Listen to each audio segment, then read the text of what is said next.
life was against me. And I think everyone goes through that.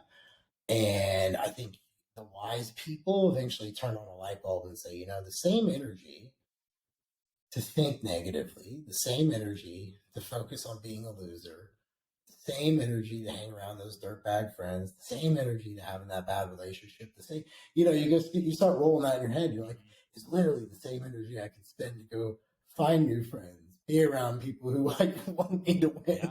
Yeah. Once you kind of get that dichotomy understood and you're like, holy shit, it is literally this power matrix of A or B. And you pick the one that you like.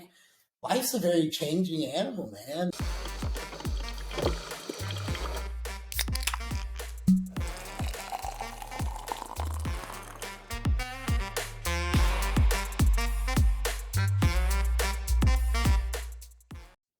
Jeff, my man, thank you so much for jumping on here on Lucky Number 7. Dude, thank you so much for having me. I really appreciate it. Yeah, I know right before this, I wish I would have hit record because it was a great story, but you said you're going to be doing a little bit of flying here, but you're not a fan. No, dude, I hate flying. Give me a Zanny and let me go is my view. Fair enough. I was saying, I'll be in the upcoming season of Boom America. It's with Kevin Harrington's show. He was in the first couple seasons of Shark Tank, I think. And they basically have an A-team around them and the projects they're doing, and they're documenting how they grow it. So, it's kind of like an inside look into how you grow a business in the modern world. So I'm the only book project, and I've got a cool thing because I want to have a farm one day for kids with OI to be able to go to. Because there's a farm that exists, but they have to bid on it, and kids can't always get in, the OI kids. So I wanted to create something full time. It's kind of why I enjoy working, because I hope maybe I'll make enough money one day to be able to pull that move off, or at least be able to pull my friends together to pull that move off. One of the two. Your net worth decides your net worth. But they just let me know they're going to be picking me up. So for the season, then I'll be on it. And it came because Jason Scooby, he's down there with New Ethics and Advanced Vitality, and he was picking their brain about book stuff, because these are people who sell. One guy down there took an Amazon store from 17 million to 78 million in 3 years. Just stupid shit. These guys are brilliant. You talk to them, I'm just okay, I see why you make that money. Yeah. And so he started picking their brain, because I was talking to Jay about, I was dude, I think I need to get a publicist, because I really want to do the book justice. It's a very intimate look into my life. It makes me very uncomfortable to put it out there, but I think that's a good thing. It makes me uncomfortable because I look back on it, I'm at who I was then in some parts of it, and just how I was how did I grossly just deny that existence of a human being? I was just disconnected, and just. So I really wanted to do something to it, because, I talked about my use of psychedelics. I talk about my use of steroids. I talk about using growth hormones since I was 12. It's very, my flirting with suicide. I open up in it, and I wanted people to know, at the end of the day, doing your best, you either have a choice in this life, right? Every story is forged, and you either have a chance to be a victim or a victor. And, I really believe in that. I think it's really honestly as simple as that. And that's why I was weird about writing this book. But people kept being Goggins kind of cleared the space for it. And people were Jeff, you should write about your story. It's really cool. And I was man. And it was because I at my core did not feel to me, it's what else was I supposed to do, man? Just sit there and just be this crippled kid, they wanted me to be in shit, and with my bone disease after I broke my leg and had to have these shitty surgeries? Or was it just going to be I keep trying to do something? And, my mom was really good about instilling, Jeff, you got to be able to always take care of yourself. Jeff, you got to always be able to take care of yourself. So that's kind of what is the forefront. It's there's so much that people could learn about themselves if they just push a little bit more than they're used to, and they don't even need to push much. And I really wanted to put that on full display. And so by kind of Jason talking to these people, before you know it, they want to meet me, and then they decided they like me. I guess I'm beautiful enough, and they're gonna bring me on the season. And I owe it all to Jason. He would never say a word to anybody about that, that's the kind of guy he is. He's a good friend. And, let that be a lesson, to people out there. Like, if you treat people good, and Jason, we've always had like a tight, we've always been close. Like, we always just had this like cool vibe with each other. The goal of good friendships is to help each other go where you guys want to go. And that to me is the display of a healthy male relationship, what Jay and I have. And I think more men should try to do that rather than look to be sabotage. Yep. And I'm very proud of that. That makes me, something like I tell my son, like, that's the kind of friendship. Those are the friends you want. People who are pulling you up and along. And it's not tugboat shit. It's because they want to do it. It's like I tell people, I want to be a lighthouse, not a tugboat. Yep. And that's how you have to get there. And so, yeah. That's how it all came about. I'm pretty excited, man. It's pretty congrats. Cool opportunity. Thank you. That's cool. Yeah, for sure. And I think you used a great word, the word forged. Yeah. Because it's not just a one-time push. It's a effort every day to create what you want to create, like slowly moving forward. Like, it has several cool definitions. I love that word. I think it was interesting you use that word. But yeah, so you kind of hinted on it, but osteogenesis imperfecta, right? Correct. Yes, so break that down for everybody, because I think a lot of people don't know what OI is. Yeah, so it's a brittle bone disease. Basically, it's permanent osteoporosis, like I tell people.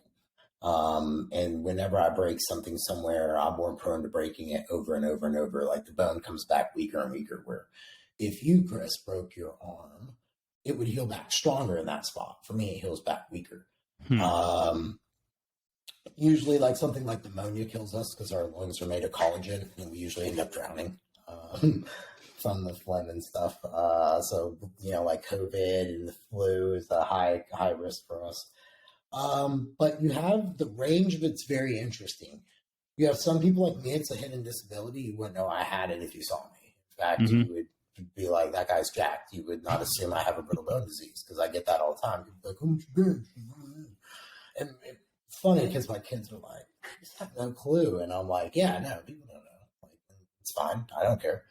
I've spent life on both ends of the spectrum, picked because I was skinny and a crippled kid, and then picked on because I was jacked and called a narcissist. So, I mean, you can't make everyone happy is what I figured out. You're either the paltry sad panda or the narcissist asshole. And I would rather be the narcissist asshole, because life's just a little bit more fulfilling on that side of the rainbow, I can tell you.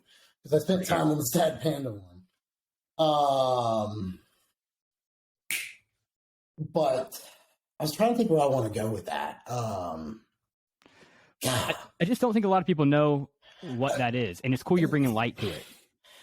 So you also have you have someone like me with a hidden disability, and then you have someone like Riker. So my chief of staff there, her son Riker, has type 8, and he's only like one of 3 in existence with this type. So there's only 25,000 of us in the U.S. So that's how rare it is. It's extremely rare. He actually broke his back when she went over a speed bump the other day. So I watched him bounce a balloon before, and his arm just break in half. If he sneezes, his ribs can break. So you have these varying degrees. Mine's kind of somewhere in the middle, meaning like I have to do something kind of traumatic to break the bone, but me and you underneath 405 pounds bench press, there's way more risk for me than you. And that's just the nature of the beast. So osteogenesis imperfecta can be thought of as osteoporosis, and it never goes away. Gets worse, and it eventually turns into osteoarthritis, which is what I battle now, and voila. Well, I think that sets a foundation for the topic that I brought up I want to talk about with you. But before we do that, with brewing up a conversation, I asked you for you to choose a drink. And what did you choose? I chose my water bottle with good old Mayor Cooper on it. I like this motherfucker. This guy. Yeah, he's a good guy. I got some water too with the Respect the Beard mug. That's my go-to. Shout out to my mom for getting me that when I got my job. Oh, hell yeah. Hell yeah. So, winning. You have overcome a lot. And as you said in a recent Facebook post, the greatest athletes alive were addicted to winning.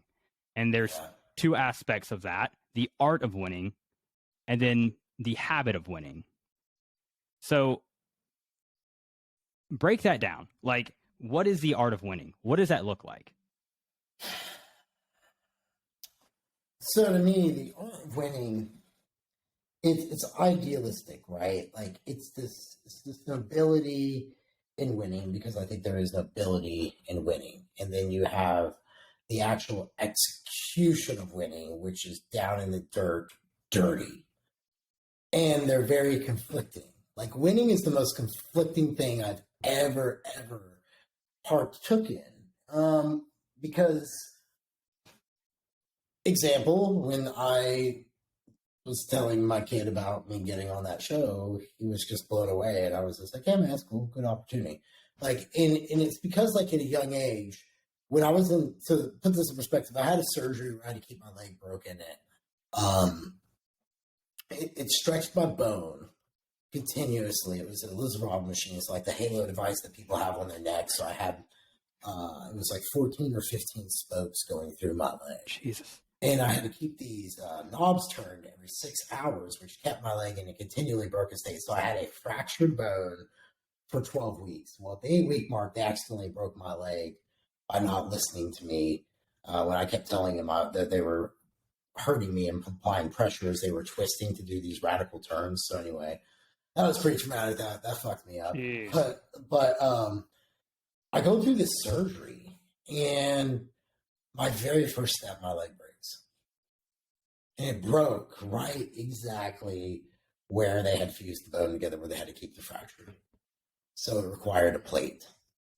And then a few months later, I'm walking through a department store, or they do an osteotomy, sorry. I'm walking through a department store, my leg breaks in that same spot again. They put a plate there. So I had to really embrace the fact that life moves forward, and it's a very aggressive animal. Like when you're 8 years old and you have to tell people, like, hey, I have to poop, and they have to get you a bedpan, they have to help wipe your butt because you're in body cast. People don't realize, like, how quickly things that you take for granted that you're prideful in can be taken from you and make you feel so shameful. Like I tell people that all the time. Like, that's how I got into the concept of winning. It was kind of like this weird little addiction of, like, I really had two ways of pursuing this, okay? And the artsy fartsy way says give it your all, da da da da. The dirty side of it, to me, says there's going to be a lot of fuck yous you say to people along the way, and that's going to be your fuel on the days you don't want to do it because you just enjoy doing it, because you have a lot of those days. And that's the good and the bad to winning, I personally think. And, I had to, like, embrace that. Like, I mean, like, what else was I supposed to do? That's like what I tell people. Like, there's always shit that's going to befall you. At what point do you just kind of just go, okay, well, this is okay. Like, this is just, I mean, it doesn't change anything. But I think what I got to be able to do really good at a young age is be able to detach from the emotions very quickly. Like, when failure hit me, I was very cool about being like, okay, well, this is just part of it, and I'm just laid up, and I'll figure it out. And I would just do what I could. And I think that we tend to take a loss as a thing to ego. And I think if people approach winning as the idea of the pursuit of how much failure you could take and then some, I think people would have a better mindset about winning. I think people associate it in a bad way. I think they associate it as being arrogant, and they associate it as being cocky. They associate it as being gluttonous. Give me whatever you want to give me. But I'm like, well, what else how else do you want to be, man? Like, yeah. No, like, because this is like a legitimate thing. Have you ever been around a fucking sad person? Yeah. Right. Life's sad, and it sucks around them because they lose all the time. Yeah, they're an energy vampire, right? Yeah. They just suck the energy out of you, right? But you're around a narcissist, to some degree, like, it's somewhat tolerable. Like, you filter out what's real and what's not, but at least they're focused on more positive stuff. And I'm just joking about the word narcissist, but that's how people are now. It's almost like if you want to win, it's almost like if you want to do better, it's almost like if you try harder. It's weird to me. Like, I don't relate in today's, like, conversations with people about anything. Like, just good enough is exactly that. Just good enough. Like, you've got one opportunity here, man. And that's kind of how I looked at it with this bone disease. Like, it was like, well, all these things have been taken away from me. I might as well give this my all over here. And, I mean, I really do think that life happened to me, not and for me, not against me. I went through the phase in life where I thought life was against me, and I think everyone goes through that. And I think the wise people eventually turn on a light bulb and say, the same energy to think negatively, the same energy to focus on being a loser, the same energy to hang around those dirtbag friends, the same energy to having that bad relationship, the same, you start rolling that in your head. You're like, it's literally the same energy I can spend to go find new friends, be around people who want me to win. Yeah. And once you kind of get that dichotomy understood, and you're like, holy shit, it is literally this power matrix of A or B. And you pick the one that you like. Life's a very changing animal, man. And I think that for people to really embrace winning, you have to be around the right people, I guess is what I'm saying. And I got lucky that I had a mom that was very interested in me taking care of myself, because she's like, I'll be dead one day, you got to take care of yourself. So she instilled that in me. I remember my physical therapist, when I broke my leg, D literally put his hand on my shoulder and was like, I'll see you in a few weeks. And I was like, so I mean, I just had the right people who taught me that, it's more dirty work, man, than anything. And for every high, there's an extreme low. And, I think that people tend to chase the lows. Yeah. And then the lows chase them. And then once the lows start chasing you, it's a hard way out, right? And yeah. And I think if people change their mindset to winning, I think that would be a conversation. Like that'd be a question I have for you. Oh boy. What's your mindset on winning? How do you look at it? Is it a positive to you? Because the way I look at it is this, winning to me is defined as two things. Maybe this is the simplicity, the art of it. You either love to win or you hate to lose. I hate to lose. So that fuels me more. I have a fuck you list. That fuels me. I'm very honest about that. And, and then I found people who they love winning. So it's a different addiction and they view it differently, but at the end it's the same ends. Yeah. How is it all for you? I guess, I've always kind of taken the underdog approach, right? I've always been the little guy, the short guy, the skinny guy, the guy who gets picked on, whatever.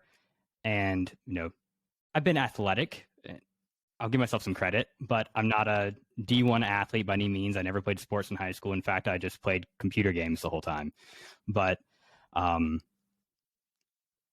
think it's the hatred of losing and the fear of losing. It's the fear of letting people down, not even just myself. It's everyone who's in my corner, the few that are, I'm afraid of letting them down. Winning's fun. Life is way more fun when you're winning, especially in my job in sales. It's a fulfilling job no matter what, but you're having a way better time when you're winning. What do you sell? I sell jobs. So explain that. I'm a travel nurse recruiter.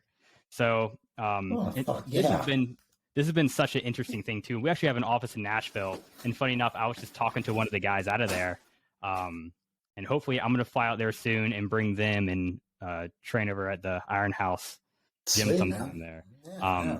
So this has been a huge perception change for me, and it gets into another point I had down the road about failing, but love bodybuilding, love fitness. That was kind of my goal, was to coach, right? I love doing that, and I wanted to do that. And I was doing that in tandem with working at a grocery store after going to school to be a PE teacher. Didn't want to teach because, obvious reasons with pay and, society. But I found myself, isn't it? Dude, it's so sad. My mom, it makes me just go shit. Yeah, it makes me want to homeschool, kind of. A lot of time. But my mom and my grandma told me not to go into it, but because they were both educators, and there I went into it. Kind of just to get a degree, but also I really enjoyed the program, and I thought it was cool. And I wanted to, if I could be that teacher to just help a couple kids over the course of a career, that's it. Yeah, I get that. Same thing with doing this right now. a couple people can listen to something and pick up something that changes their life or the trajectory of their life, I guess to win, that perception change, boom. Hey, everything I've learned, all the time I've spent doing this is so worth it. But yeah, so stocked milk basically and coach people on the side. Then I got a job offer from my cousin, who's now my boss, and said, hey, man, I've got this really cool job. We started working out together. Say, I recruit travel nurses. Like, what the hell does that mean? Like, that can't be hard, dude. You just get a nurse a job. Like, dude, nurses have to work. It's healthcare. Like, everyone always says, like, perfect job security. Well, this job is pretty difficult, as I found out. We source all the nurses ourselves in our system. Right now, it's a whole different world post-COVID. But before that, we had a very small system, doing a lot of social media outreach to get to the point of just where it was referral driven. And you take someone that you don't know and you sell yourself to them to build a relationship for them to trust you, to basically take their whole livelihood and move it around in the country for them and find them a job and take care of them. It's pretty incredible. It's extremely fulfilling. And I sucked for the first 4 months because I was so afraid of failure. I wanted to win so bad because I was so afraid of going back to that grocery store. I still have my name badge up in my little cubicle. I hated losing, but I hated losing so much that I got in my own way, which was a very interesting, just thing for me, because I've always been, whatever I put my mind to, as with anyone, you're good at it, right? You put the time in, the effort in. But man, I was so bad. And then as soon as I just began to fail forward and let myself take those hits, get kicked in the teeth, okay, I'm learning now. Okay, I'm a little more fluid. I'm looser. I'm getting it. I can be myself more. And then it took off from there, and it's been over 4 years now, and I'm loving it.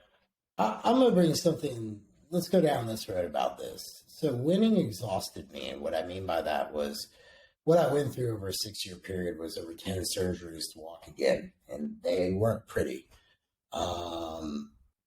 So I go through high school, I discover bodybuilding, and then legitimately, once I kind of got into the gym and started taking off, it was so unheard of. The doctors, every time they would see me, would just be like, huh, it was very perplexing to them. Yeah. And literally what happened was I worked so hard, man, that for there was a good period in my 20s where I was just so disconnected. I burned up useless lives, just unfortunately. Because the problem was I was so exhausted by what I went through, I didn't want to be pushed or bothered. Because winning had exhausted me to the point that I was beginning to fail in other areas and not caring because it didn't matter, because I was still running the score up so high on my OI privately, because that was my own little private war. I thought that the more hatred I would put in the gym, the less the nightmares would bother me. So it was very interesting, the compounding of it. But I think that that's what happens to people. They'll get on a roll and something will defeat them, and then they just can't get back together, or they don't go back together the same way, or they don't go back together better. I point to COVID as a prime example of that. 2020 made quite a few people worse than they made people better. Yep. And that's just very evident. And I think that speaks to how winning is not so much motivation. It's really just momentum. With me recently, I have my back is broken. I have spondylolisthesis, where basically my back's broken forward. This one doctor was pretty much was hey man, if you'll throw up that meal, I'd cut on you today. And I'm holy shit. And that's because I've been doing this for 27 years. So I always thought I wanted to do 30 years, because I was if I could get 30 years, that's a cool project. I defined so many things to do with the medical community with my bone disease. It's the ultimate standard. I can walk away knowing that the distance I put was so good that I'm hopefully don't get to live long enough to see someone beat me. You know what I mean? I can go out like that. But that fuel, man, that push, that stuff is exhausting. And I think that the only reason I have kept going is because the momentum side of it is just so powerful that I just cannot not do it. And I think that's where you kind of got to get to with winning. because Yeah. winning's tiring, and I think people expect it to be a rush and very thrilling and very sexy. And Tim Grover talks about it in his book Winning. He's like it's like a lover, it'll just have the best night with you, and then the next morning turn its back and get the coldest day to you ever. And it's so true, because it's like I've had some really good fucking highs, and they're cool in that moment, but the next day it's not as cool for whatever reason. You know what I mean? It's like the cheat meal when you're on a diet and you really, really want. Then once you eat it, you're like, ah, shit, that wasn't as good as I thought it would be. You know what I mean? Like it's a very interesting pursuit. And I think that life's a little bit more fulfilling and fun that way, because I get it, when you pursue things, you're naturally just more creative. And I think you keep more of when you're more creative, you keep more of a curious side. So I think you have a better approach to failure. Yeah. Like, but that was like what was interesting to me about bodybuilding. I was always curious, like, why these certain things worked and these didn't, you know what I mean? And how I do really well with volume training like Lee Priest, but other people can't do it, and today people would tell you I overtrain and use junk volume. But for a crippled, legally disabled guy, I don't have too bad of a body. So, I mean, I kind of go with it. You look great, dude. Yeah, well, no, thank you. I appreciate that. It's, that's like my statement, man. Every time I get out on that stage, it's like, cool, a little bit more definement, one more win. But that whole process is just literally a big thing. It's momentum. And I don't think everybody talks about that, but people don't really understand it, that momentum is still exhaustive. Like, you're just still going to be tired. You just got to make sure that the box is checked. Yeah.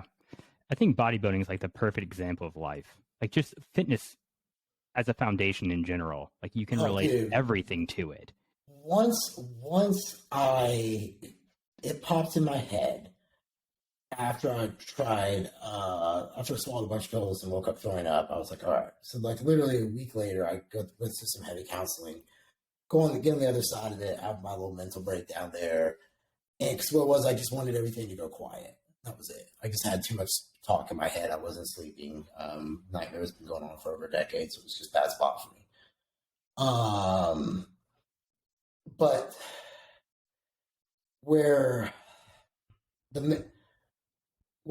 I guess with that being said, like the moment I think about like that time in my life, like I remember how like just anguish was I was mentally anguished, but then coming out on the other side, man, I started thinking like, what if I just decided to start approaching like business, life, and other things like bodybuilding to some degree, and just having a little bit more of a natural inclination to failing a little bit more, and just kind of being like, all right, it's cool if I get my nuts kicked in business, at least I'll learn something. And, and that was one of the greatest changes, man. Like that's one of the reasons my staff likes working for me at the gym, because I let them have full autonomy. They're entrepreneurs inside an entrepreneur model.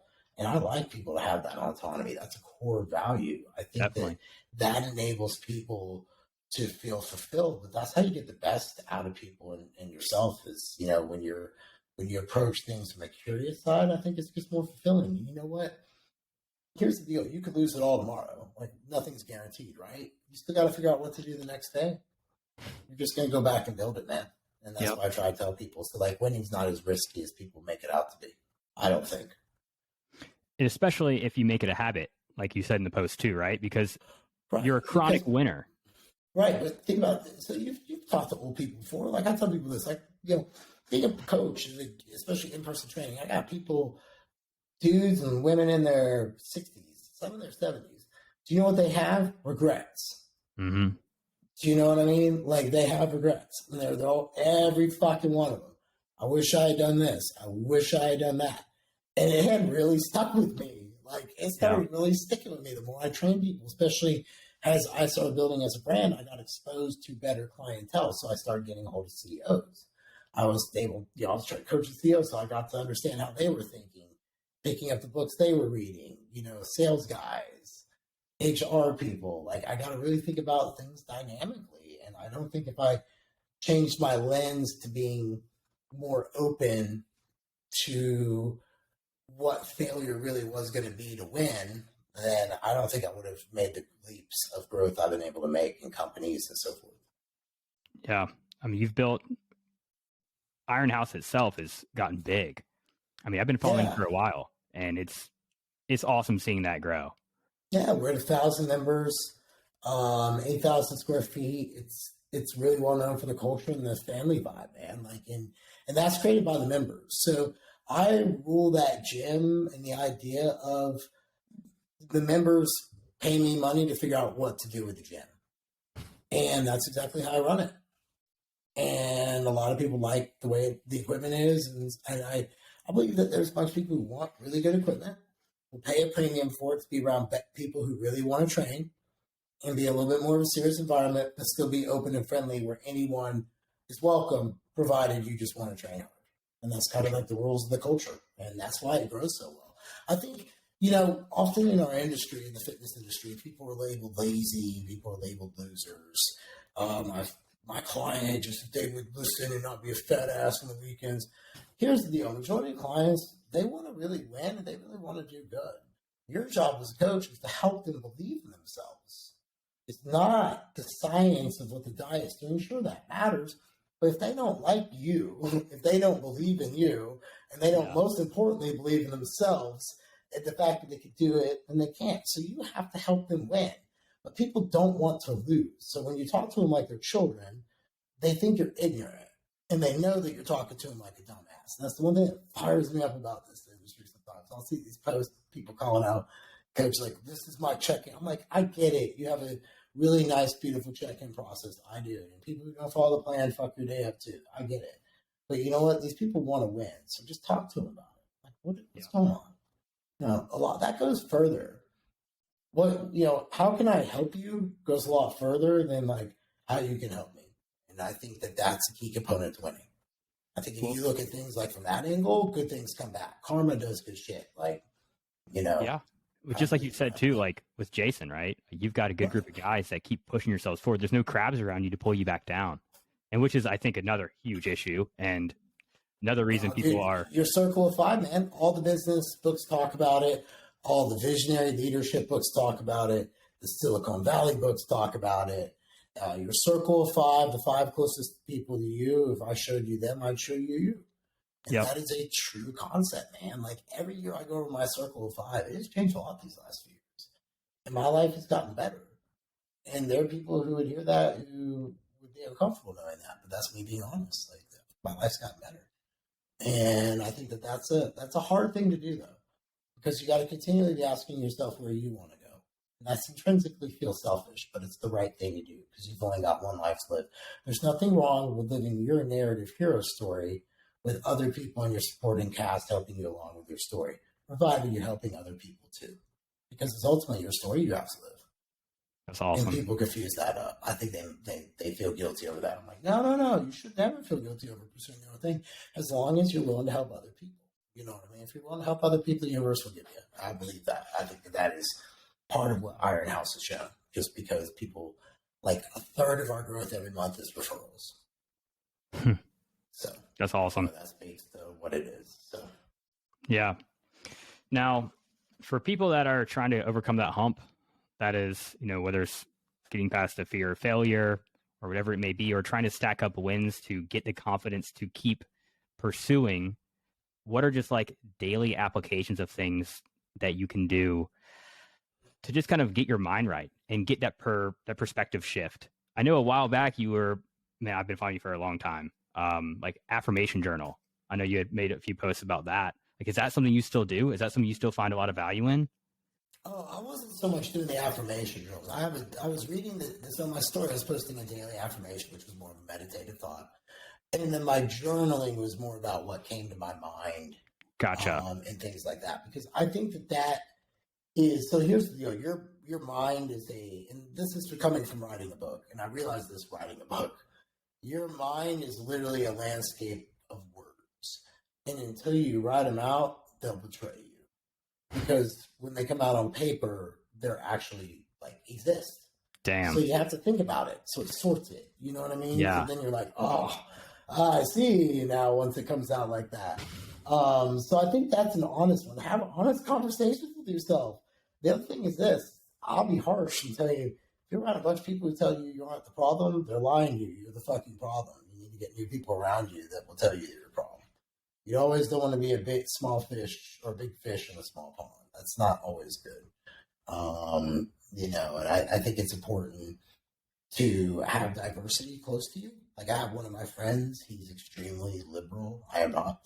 He is very flamboyant. I am not. And it is great though to have him close to me because we both love each other like brothers. But it's nice to know his views. I'm always exposed to different ideas, different ways of thinking. It enriches my life. I think a good thing to do to get power back is to seek enrichment. If people aren't enriching you, then you need a new group of friends. You know, like, and that's something I've told both my boys, and listeners would be shocked. But when you've got a kid that's almost 17 and one that's 12, they talk to each other. So at some point, you just got to be honest to both. And I told them, I was like, guys, I'm like, men tend to tell and convince other men that the ultimate way to power and things like that is through slaying girls. And I went through all the examples of like what college is, potentially high school. And I'm like, I'm here to tell you, having partaken some of that, not to total extremes, it's kind of unfulfilling. You don't really kind of get any more. And I would tell you guys like to put that energy into creating and going and learning a little bit and exploring you and finding some failures a little early on and seeing what you like and what you really don't, rather than chasing that. Because I was like, that energy is always going to be there, and that's going to be there healthy. No, and that focus isn't that. I think that you know, understanding where to put your focus is a big one, and people often don't have that laid out right. Their goals aren't really pushing them outside comfort zone. So I tell people like, you should have at least one thing you got to do once a week that's kind of challenging. And then if you're going to read, I suggest picking a topic and reading 3 books on it from a level of beginner to intermediate to advanced, and that way you'll retain the information better, and then you can apply it to your life.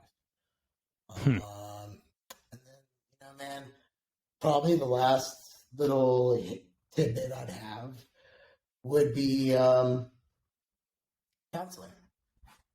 You know, I go every 6 weeks. I chat with a guy. He works with only men who are entrepreneurs.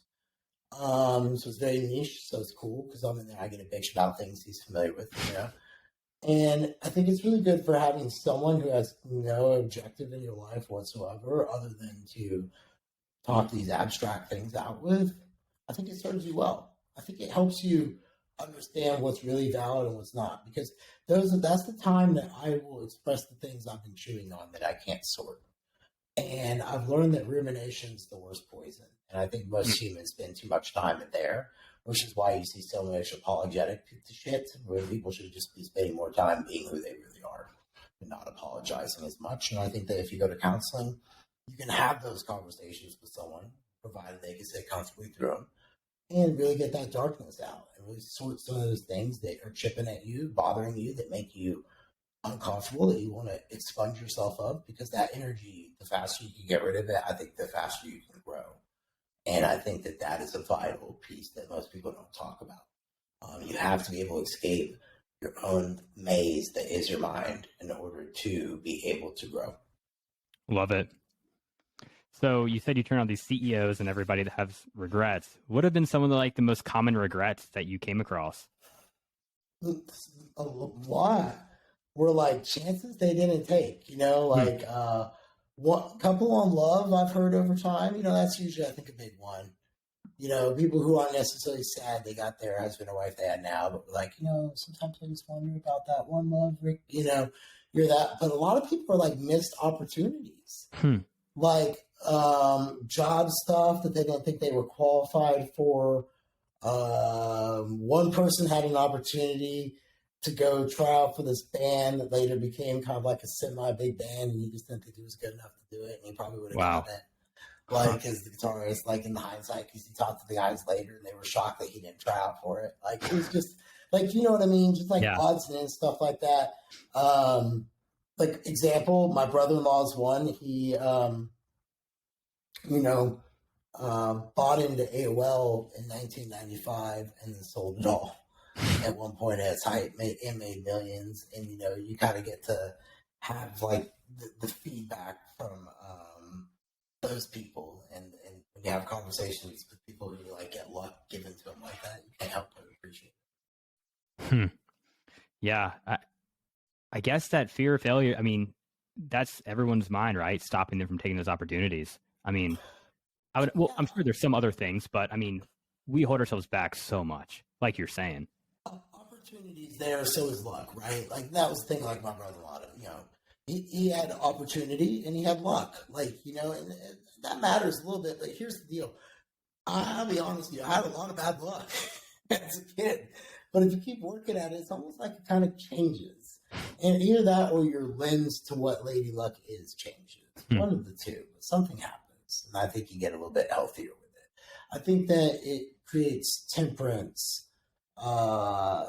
It tempers you a little bit. I guess I'll say it like that. It makes you a little bit more understanding when you embrace failure from that angle, I guess.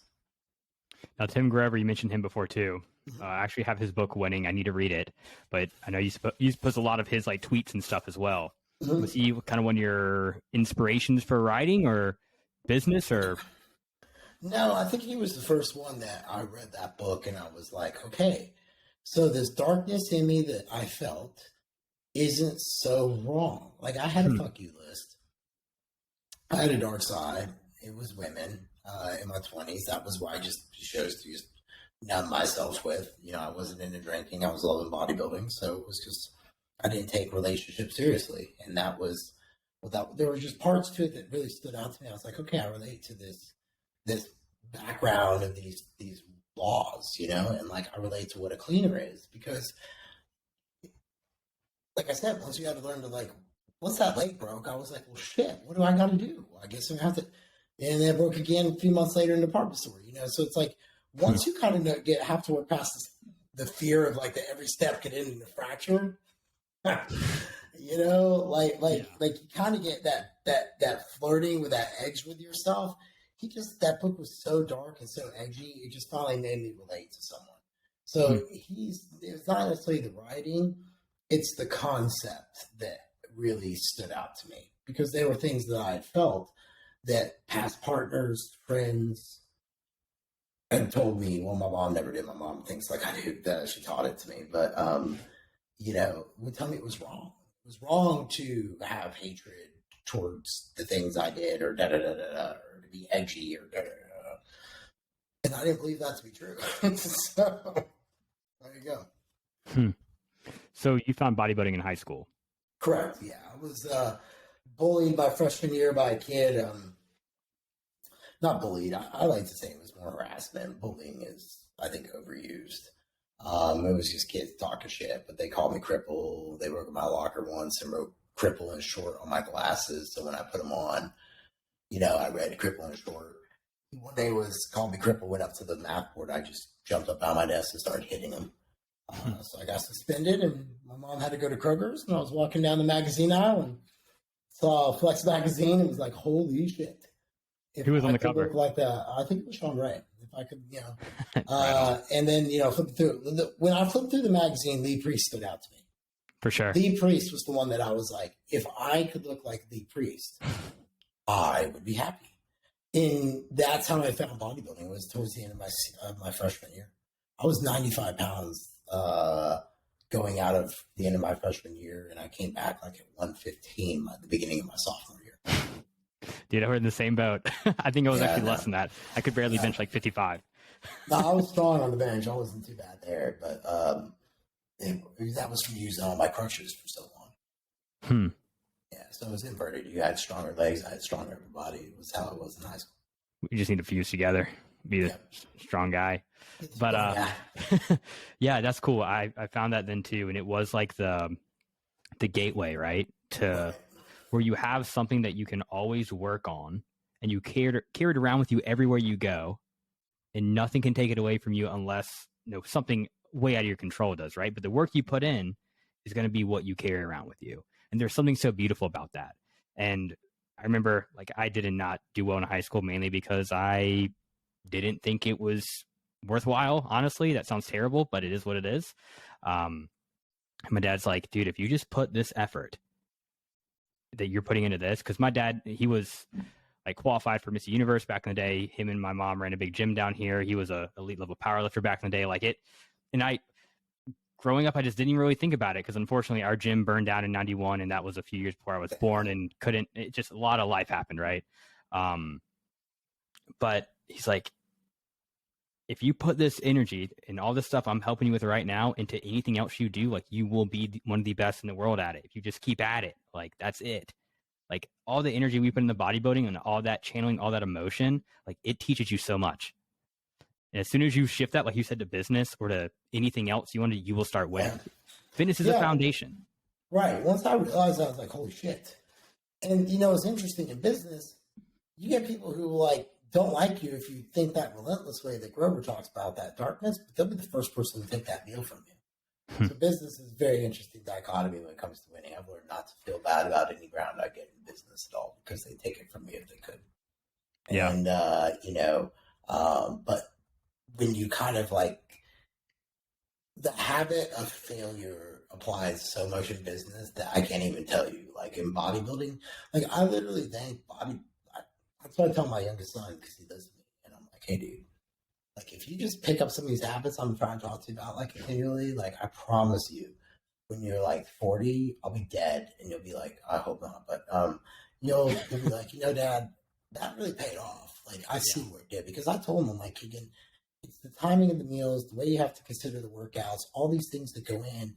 You learn to really master time. When you can master time, you can really control anxiety and depression. And once I kind of put all that together, my life got a lot easier. I'm the person I realized I like my life to look the same almost every day. And I kind of created that life for myself. So it's low anxiety and most depression. It helped me more than anything ever did next to psychedelics. Well, that's how you built a habit of winning. Like that discipline. Yeah. Yeah. So tell us about the book. I like what you're writing. You already kind of hinged on that before, that it's a very open dialogue to your life. But, and that's one thing I love about you. Like, dude, you're so humble. You're so open, transparent. Like, I think that's awesome. And more people need to be like that. But give us some more insight in the book, if you can. Yeah, no. So Stephen Pressfield, who wrote Turning Pro, has been mentoring me. So he meets me once a month on a Zoom. And it's because we have him on our podcast, The Excellence Cartel, a couple of times. And after the second time, I picked his brain one too many times. He thought, it's like, hey, let's hop on a Zoom. Now, I didn't know why he wanted me on the Zoom. So I was like, all right, I'll go on the Zoom. So he's like, hey, you're going to write this fucking book. And he's like pointing at me and stuff. Well, the orca coming out at him. I'm like, oh. All right, fine. So, I carved out 97,000 words and then proceeded to wordsmith it down to, I think I turned it in at 66,000 and change. So I cleaned up a lot. It's pretty much a whole book that just shows a lot of failure, a lot of loss, a lot of still just standing up to keep going. And I think that where the book is unique, I talked about my openness of being put on growth hormone at a young age. I talked about anabolic steroids and how I viewed them as positive because they allowed me to build muscle around my bones to give me a life that people want. So there shouldn't be a stigma to it. I think that bodybuilding is more of a positive thing than the often negative thing. I kind of talked about that. I talked about having to use psychedelics after modern conventional therapies, even with counseling, didn't work. Still left me very void, where like to the point where, and this is why I mean how candid it is. It's very intimate because I talk about like it was hard for me for a while when my boys would hug me. Like because when I was born, I had to be pulled out with, I was born breech, so I had to be pulled out with forceps. Well, they didn't know I had OIs. It was 1980. So when the doctor pulled me out, he broke my femurs. So anytime my parents would pick me up to change me by my diaper, I would scream bloody murder right? My legs broken. So for 6 weeks, they kind of figured this out. They found that's how I got diagnosed with OI, but my bones were healed bowed. But most importantly, what happened is I would be my mom. My mom couldn't really hold me, so I don't have oxytocin. So therefore, when people touch me, it was very weird. It wasn't until I went through MDMA therapy that really changed. Really? Yep. What does that look like? Huh? What does that therapy look like?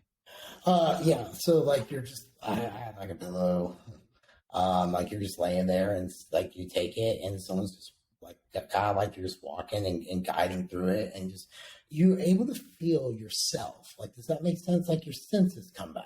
Hmm. I don't know. It's hard to explain now that I'm on the other side. Beforehand, I guess if I had to say it, it was probably like I was like a vampire beforehand, kind of dead to how things felt. And then Hmm. now on the other side, I feel like, okay, so touch feels fine. Like people can Interesting. hold my hand, it doesn't bother me, things like that. Where before it was not something I was very comfortable with. Wow. I didn't mean to break you off on that tangent, but I did want to, because I know you've mentioned that several times, and I wanted to hit on that because I don't know No, much about it at all, and I know it's becoming more of a public thing. yeah, we did an episode with Paul Austin talking about psychedelics. This guy reached out to me. He was traveling through Nashville. He offered to do therapy. I had experience with it with vets. So he came over. I went through it. It was a couple hours, and I was able to express, and Hmm. that was something that I had always kind of fought hard to do because I had to harden myself up in such a way at a young age that I just refused to kind of let people see through. So that kind of shattered that for me. It was just one session that did it. It was two. Okay. Yeah. Wow. Damn, yeah, that's wild. I No, see so many people talking about it now. the experience was worth it. I've done um, shrooms, LSD. I've smoked DMT. The whole nine. It's just one of those things. I think that there isn't. People always do. This is where I kind of get nervous about them. It's Pandora's box, man. You got to handle it with care because you don't know what you're shaking. And I've had what people would think would be bad trips, but I don't think they were bad. I think it was what I needed to see. Because weeks later things would make sense. You know what I mean? Like Really? shrooms is more of a journey with yourself, and microdosing them, you'll have more inner thoughts. Like your journaling would be very helpful when you're microdosing shrooms because you're very introspective. Where LSD is more creative, more productive, more like you're going to be inclined to get shit done and things like that. And then the trips are very different. Shrooms tend to be more on the dark side from what I've seen of your spirit side. And then the LSD tends to be more of a creative run and a good time. Did you use that while you were writing the book? Did that help you get I everything? microdosed here and there. And the reason I microdosed, if I microdosed, it was with shrooms, but half the time. And then there were other parts I did LSD. It just kind of depended. Some of the stuff that was difficult to me, I did shrooms with so I could really get an honest thing there's a chapter in my book where I talk about my grandfather treating me. He was a World War II vet, and nobody ever fucking told me this. And they left me alone. He woke up after a drunken stupor and treated me like a World War II prisoner. Like it was real fucked up.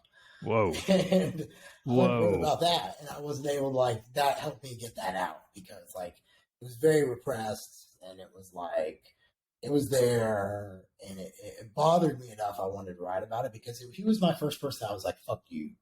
Hmm. To. And I can remember when he was dying, he was like, God, it sounds awful to say, but he was just very much not the man that he was. And I didn't feel any sadness for him. I remember that really stood out to me. I had this genuine dislike of a man, Hmm. and nothing was going to change that. So that was the first time I had to kind of deal with the fact of what he's dead. I don't really get to say, are you sorry or get it? Sorry. So you just got to stay on that list permanently. Wow. But yeah, that microdosing and things like that did help me bring out some of those points. Interesting. Cool. So last question, as I was closing on an hour here, and you got a lot going on. I think it's awesome. I can't wait to see you on the show. Thanks, man. But all those books behind you, you made a post, I think, a couple of years ago about or maybe you still do it too. Start of each year, you try to get a list of books you want to read or reread. What are some of the top books that just must reads, super influential books that you would recommend? It can be whatever number of books you want. Oh, God. And you can start with yours.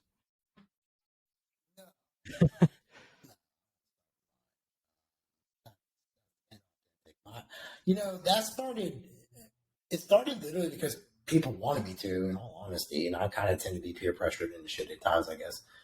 But I'm really glad I did it because it really gave me a release. Like Yeah. I'm better for doing it, and I will forever thank Steven for pushing me to do that. Like it was. I'm glad and that's why I say about being around people. Let that be a lesson about winning, ladies and gentlemen. Leveling up literally will get you there. And how it began was I literally asked Steven in his inbox, like, "Hey man, I have a podcast. We're coaches, and we loved your book Turning Pro because of the application of like what it's viewed to be like a pro level coach." Versus coaches who just do this for shits and giggles. And he agreed to come on and struck up a friendship. And because of that, I'm there. But if it's influential books, I got to say Turning Pro by Stephen Pressfield. Mastery by Robert Greene. I think it's very important people understand the concept of mastery.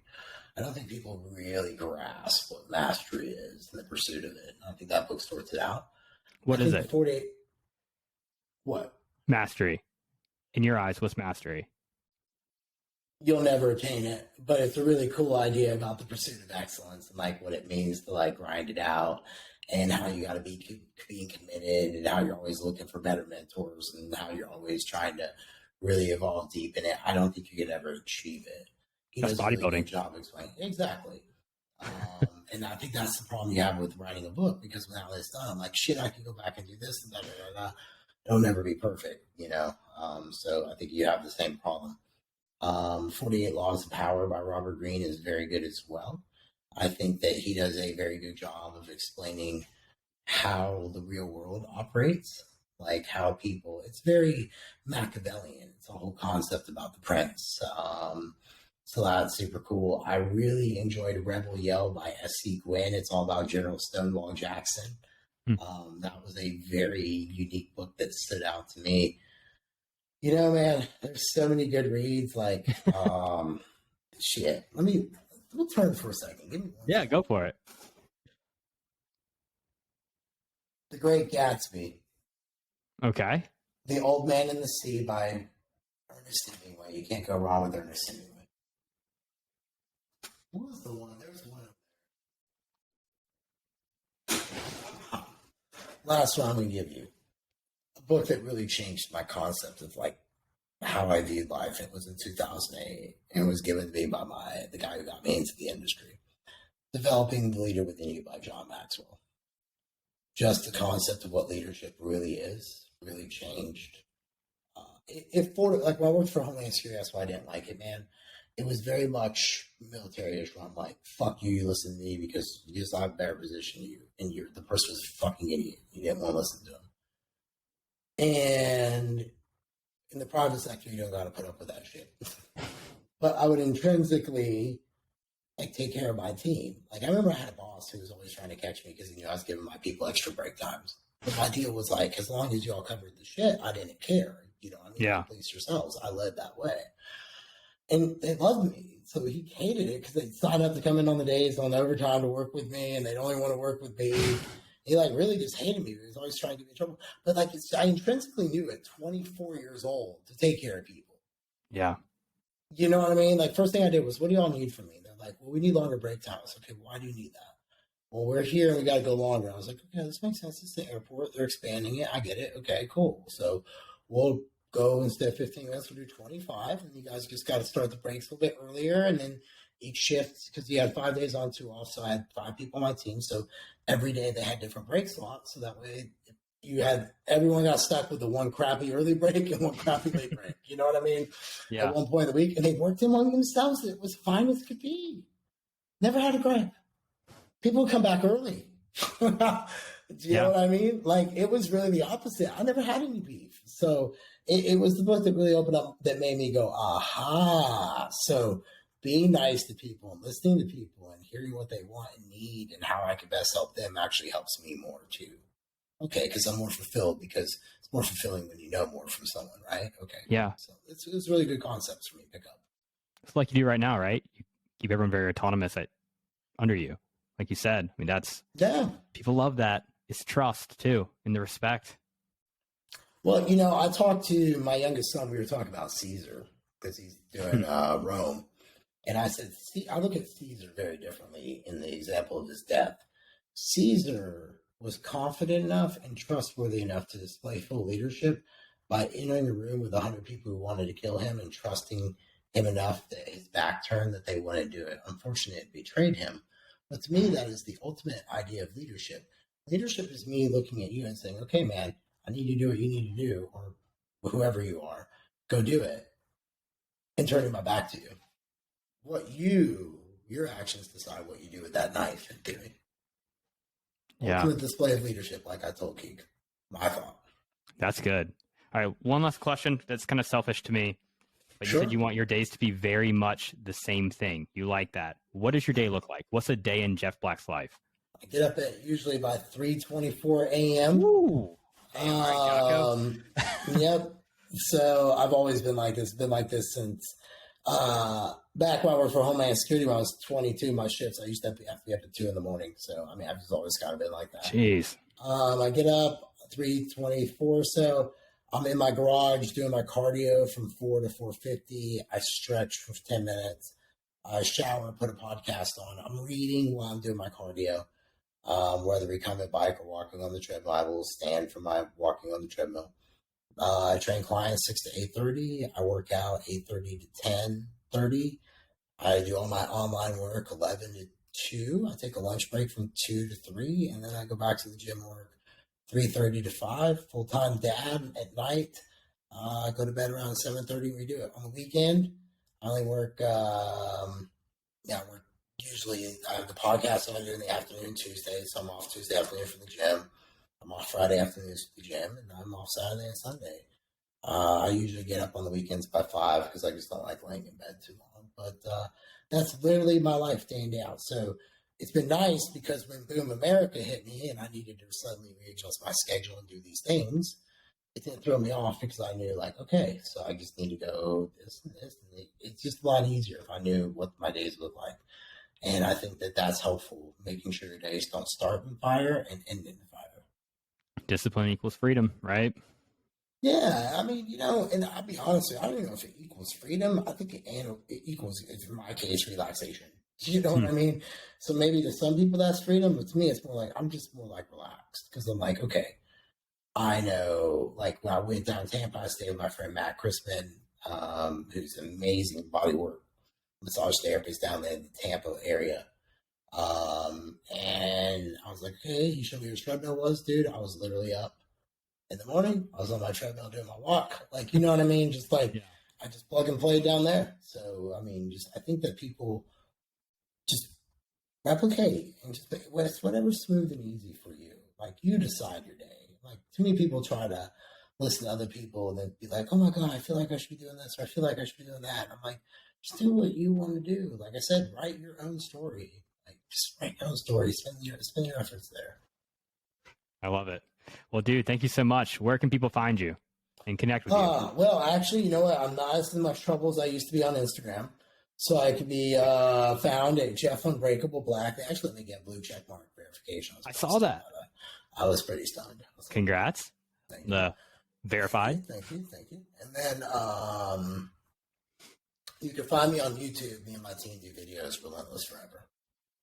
Awesome. And the other podcast, Excellence Cartel? The Excellence Cartel, and I do one, Chasing Clarity with Brandon DeCruz as well. Nice. And I will drop all those links down below. Sweet.